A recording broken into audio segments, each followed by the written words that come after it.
नमस्कार साथियों, उम्मीद करता हूँ आप सब बढ़िया होंगे, मस्त होंगे और आपकी पढ़ाई भी बड़ी मस्त चल रही होगी। साथियों, हम बीएससी फर्स्ट ईयर में इम्पोर्टेंट टॉपिक नामकरण की ईजेड पद्धति के बारे में चर्चा करते हैं। नामकरण की ईजेड पद्धति जानने से पहले हमें ये मालूम होना चाहिए कि ज्यामितीय समायवी क्या होते हैं। तो ज्यामितीय समायवी जो शीर्ष ट्रांस समायवी होते हैं, ज्यामितीय समायवता को अपन शीर्ष ट्रांस समायवता भी कहते हैं या समपक्ष विपक्ष समायवता भी कहते हैं।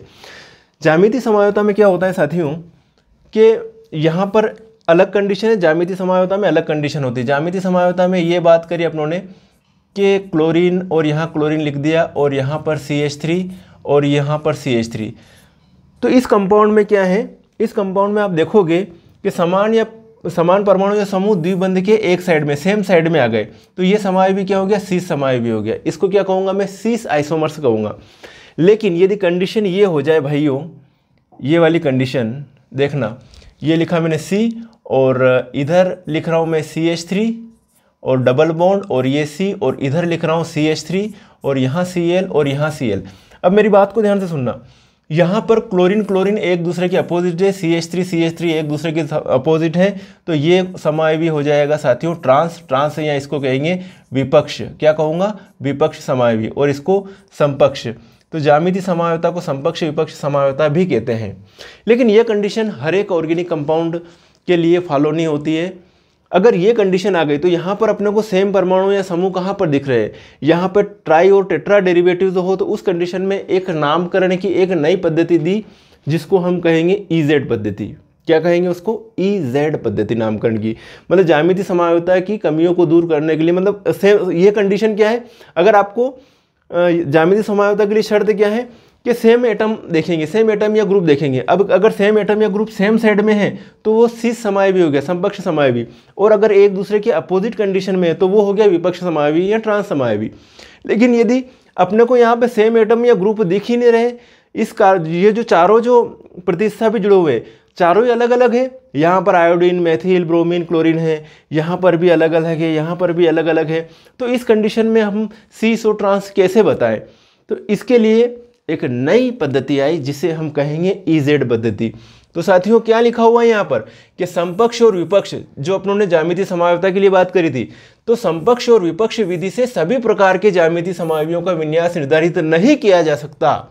एग्जाम्पल, निम्नलिखित ट्राई और टेट्रा प्रतिस्थापित एथिलीन व्युत्पन्नों के विन्यास शीर्ष और ट्रांस विधि से प्रकट नहीं किया जा सकते। इनके विन्यास शीर्ष और ट्रांस विधि से प्रकट नहीं किए जा सकते। तो ऐसी कंडीशन में हमें मिली एक नई बहुत बढ़िया मस्त ईजेड पद्धति मिली। तो ईजेड पद्धति एक ही बार में समझा दूंगा आपको, कुछ नहीं करना है। जैसे कि ये कोई कंपाउंड है ना, एथिलीन डेरिवेटिव्स है, इसमें अपन क्या करेंगे, आपको कम से कम जो परमाणु हैं एटम से जो जुड़े हुए हैं उनके जो आपको क्या याद होना चाहिए, एटॉमिक नंबर याद होना चाहिए। बस इतना अगर मालूम होगा तो आप ये बता दोगे इनमें कि ये कौन सा ई समायवी और कौन सा जेड समायवी। क्लियर है। अब मेरी बात, ई का मतलब निकालेंगे अपन कि एक दूसरे के अपोजिट, और जेड का मतलब सेम साइड में। अब इनको सेम साइड और अपोजिट साइड से कैसे करेंगे अपन देखेंगे। मेरी बात सुनना, इन दोनों में से फर्स्ट प्रायोरिटी किसको ग्रुप देंगे, जिसका एटॉमिक नंबर ज़्यादा है, तो यहाँ पर फर्स्ट इसको दी, सेकंड इसको दी। इन दोनों में फर्स्ट प्रायोरिटी किसको दूंगा, इसको दूंगा, और इसको सेकंड प्रायोरिटी इसको दूंगा। क्यों दूंगा, क्योंकि ब्रोमीन का परमाणु क्रमांक 35 है, एटॉमिक नंबर इसका 17 है, तो जिसका ज़्यादा है उसको मैं फर्स्ट प्रायोरिटी दे रहा हूँ। मेरी बात समझे आप। अब इधर फर्स्ट प्रायोरिटी किसको दूंगा, इसको दूंगा और सेकंड इसको दूंगा। इन दोनों में फर्स्ट प्रायोरिटी किसको दूंगा, इसको, और सेकंड इसको दूंगा। भाइयों इनमें किसको फर्स्ट प्रायोरिटी दूंगा, इसको फर्स्ट दूंगा, इसको सेकंड दूंगा, इसको फर्स्ट दूंगा और इसको सेकंड दूंगा। अब मेरी बात आपको समझ में आ रही होगी। अब यहाँ पे ये आपके सामने 3 एग्जाम्पल दे रखे हैं। इन 3 एग्जाम्पल में आपको बताना है कि कौन सा ई समायवी है और कौन सा जेड समायवी है, कौन सा जेड आइसोमर है, कौन सा ई। तो ई के लिए मैंने बताया ये वाला समायवी, ये ई के लिए एक दूसरे के अपोजिट कंडीशन आ रही है ना, मतलब उच्च अग्रता, हायर प्रायोरिटी, जिसका एटॉमिक नंबर है उसको कह रहे हैं अपन हायर प्रायोरिटी एटम या ग्रुप। तो हायर प्रायोरिटी किधर है, HP। मेरी बात सुनना, देखो ये HP हायर प्रायोरिटी और ये हायर प्रायोरिटी उच्च अग्रता, इसको लोअर प्रायोरिटी LP और इसको कह दिया LP। मेरी बात सुनना, और यहाँ पर ये HP ये Lp और ये इसको कह दिया Lp, है ना। मतलब इन दोनों में लोअर प्रायोरिटी हो हायर प्रायोरिटी हो, इनमें हायर प्रायोरिटी ये लोअर प्रायोरिटी मतलब ये ग्रुप है। तो अगर लोअर प्रायोरिटी और लोअर प्रायोरिटी ग्रुप एक दूसरे के अपोजिट, हायर प्रायोरिटी एक दूसरे के अपोजिट है, तो उस समायवी को अब मैं कहूँगा ई समायवी। जय हो, क्या कहूँगा मैं इसको? ई समायवी। अब मेरी बात सुनना, यहाँ पर higher priority lower priority same side में, तो इसको कहूँगा मैं जेड आइसोमर। समझ में आ गया? Z isomer. तो आपको एग्जांपल आ जाए तो आप बता सकते हो कि कौन सा ई है कौन सा जेड है। चलिए इसको बताइए, ये ई है या जेड है, जल्दी से बताओगे। ये वाला भी जेड आइसोमर्स है। कौन सा है? जेड। ये वाला ई है, ये वाला जेड है, ये वाला जेड है। क्लियर है बेटा? अब यही तो आगे थ्योरी लिखी हुई है। अगर आपको ई और जेड के बारे में ये बात समझ में आ गई तो आगे थ्योरी लिखने में दिक्कत नहीं आएगी। जय हो। बात करें आगे, चलिए स्क्रीनशॉट लीजिएगा, आगे बात करेंगे। तो अपने को जेड जेड और वो ई आइसोमर से मिला। चलिए क्या हो गया इसको?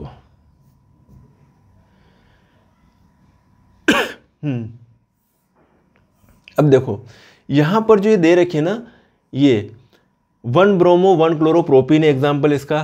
1 ब्रोमो, इधर से जो नंबरिंग करेंगे तो 1 2 और 3, 1 ब्रोमो 1 क्लोरोप्रोपीन 1 2 3, इसका नाम हो जाएगा 1 2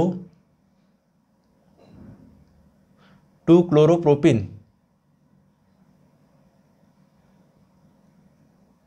ये तो गलत नाम लिख रहा है भैया। 1 2 और ये 3, यहाँ से नंबरिंग होगी तो इसका नाम हो जाएगा, थोड़ा गलत है इसका नाम, यहाँ पर हो जाएगा 2 ब्रोमो, सॉरी यहाँ पे होगा, इसका नाम होगा 2 ब्रोमो 1 क्लोरोप्रोपीन इसका नाम होगा। ओके, 2 ब्रोमो 1 क्लोरोप्रोपीन इसका नाम होगा। चलिए आगे बात करें, इसका नाम हो जाएगा इधर से 1 2 और 3, तो 1 ब्रोमो 1 क्लोरो, ठीक है, और 2 पोजीशन पर आयोडो और प्रोपीन इसका नाम है। चलो, ऐसे समायवी के नामकरण के लिए अनुक्रम नियमों पर आधारित सुस्पष्ट ईजेड पद्धति का उपयोग किया जाता है, जिसे कौन, एनगोल्ड और प्रिलोग ने इसको बताया था। मैंने बता दिया आपको कि कौन कौन से समायवी हैं ई और कौन से हैं जेड वाले। ठीक है, ये दोनों जेड है, वो ई है। आगे और चर्चा करते हैं। देखो आगे सारी चीज़ें समझ में आएगी आपको, कैसे नहीं आएगी।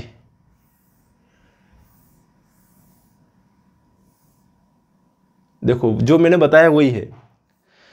इस विधि को ईजेड विधि कहते हैं। नामकरण की यह आधुनिक विधि है। इसके लिए निम्न पदों का पालन किया जाता है। क्या पालन किया जाता है बेटा?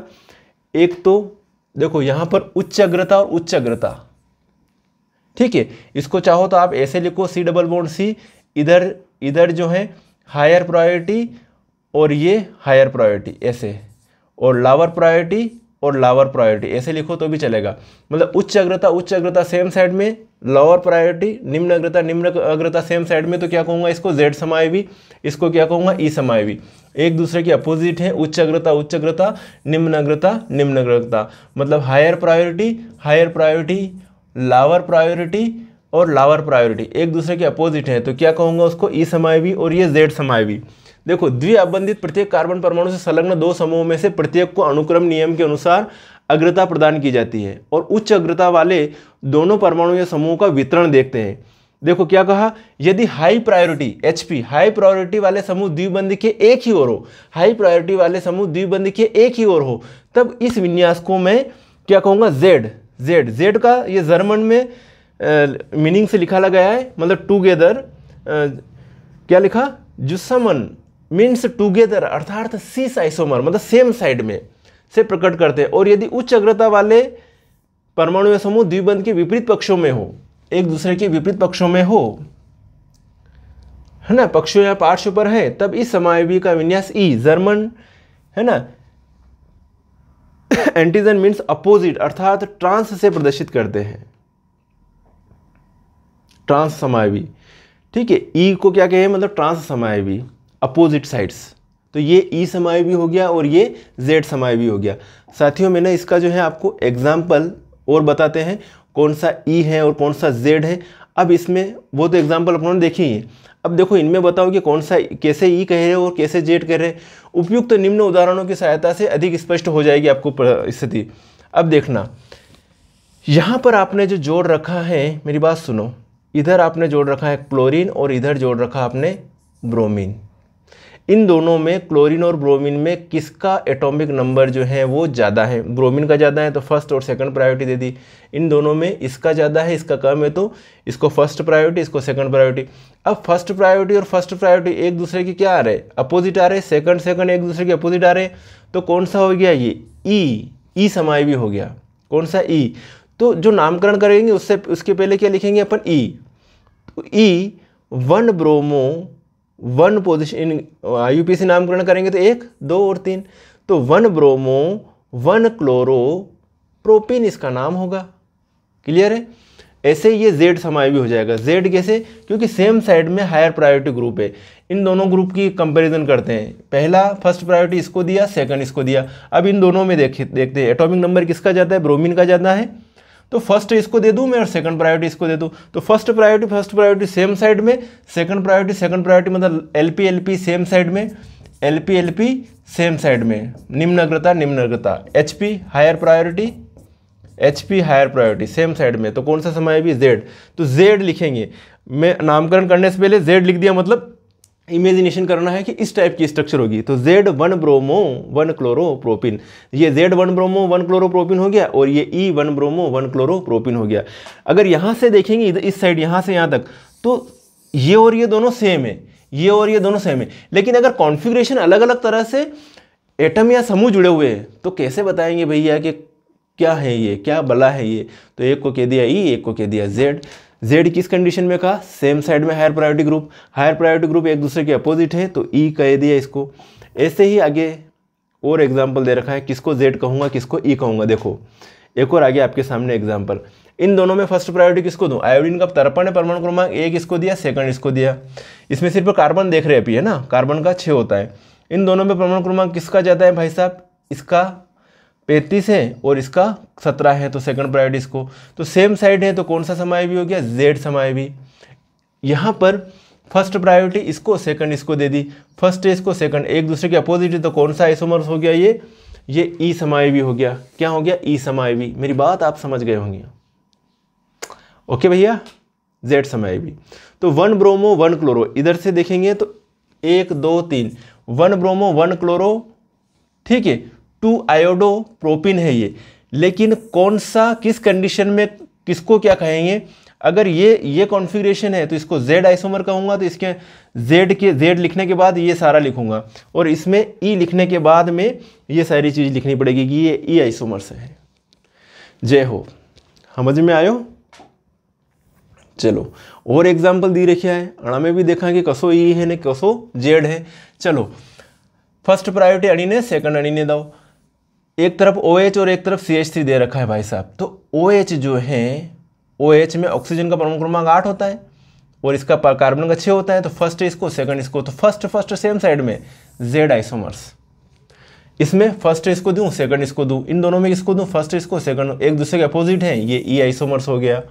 तो 1 ब्रोमोप्रोपिन 1 2 डाइऑल, 1 ब्रोमोप्रोपिन है ना, नंबरिंग करेंगे अपन 1 2 3, 1 ब्रोमोप्रोपिन 1 2 है ना, 1 ब्रोमोप्रोपिन 1 है ना, और 2 पोजीशन पे ऑल है, दूसरी पोजीशन पर OH है। ऐसे नंबरिंग कर रहे हैं अपन।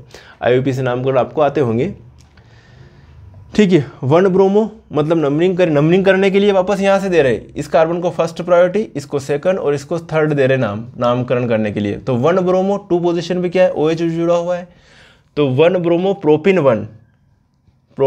1 और 2 डाइऑल इसका नाम है। अब इसके अगर आपके सामने ये वाली स्ट्रक्चर है तो इस पूरे नाम के पहले क्या लिखूंगा? जेड लिखूंगा, फिर ये पूरा लिखूंगा। और आपकी ये वाली स्ट्रक्चर है तो क्या लिखूंगा? ई लिखूंगा, फिर पूरा नाम लिखूंगा।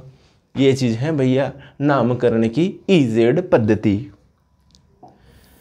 तो साथियों मैंने बहुत भली प्रकार से सिर्फ आपको higher priority, lower priority, lower priority decide करना है और आपको ईजेड पद्धति समझ में आई जाएगा, आसानी से आएगा समझ में।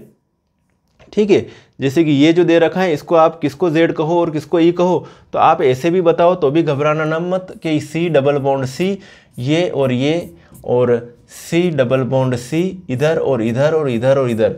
क्या लिखूं मैं? उच्च अग्रता, ये लिखा मैंने उच्च अग्रता मतलब हायर प्रायोरिटी, और ये उच्च अग्रता हायर प्रायोरिटी। इसको मैंने ऐसे कर दिया तो ये हो जाएगा निम्न अग्रता और ये निम्न अग्रता। कौन सा वाला समायोगी होगा भैया? ये वाला होगा Z। कौन सा होगा? Z, सेम साइड में। और अगर मैं लिखूं यहाँ पर, क्या लिखूं मैं? यहाँ पर हायर प्रायोरिटी मतलब उच्च अग्रता हायर प्रायोरिटी, लोअर प्रायोरिटी निम्न अग्रता, और ये लोअर प्रायोरिटी निम्न अग्रता, तो कौन सा समायोगी होगा? ये ई समायोगी। ठीक है, ज्यामितीय समायोगियों में एक शीर्ष आंसर के बाद में ईजेड समायोगी की बात करी अपन ने। चलो ठीक है साथियों, मिलेंगे फिर नेक्स्ट वीडियो में नेक्स्ट प्रॉब्लम के साथ। तब तक के लिए ओके बाय। अपने साथियों को, अपने दोस्तों को शेयर कीजिएगा। मैं बीएससी फर्स्ट ईयर के महत्वपूर्ण इंपॉर्टेंट टॉपिक करवाने जा रहा हूँ जो आपके 100% काम में आने वाले। चलिए ओके बाय, धन्यवाद।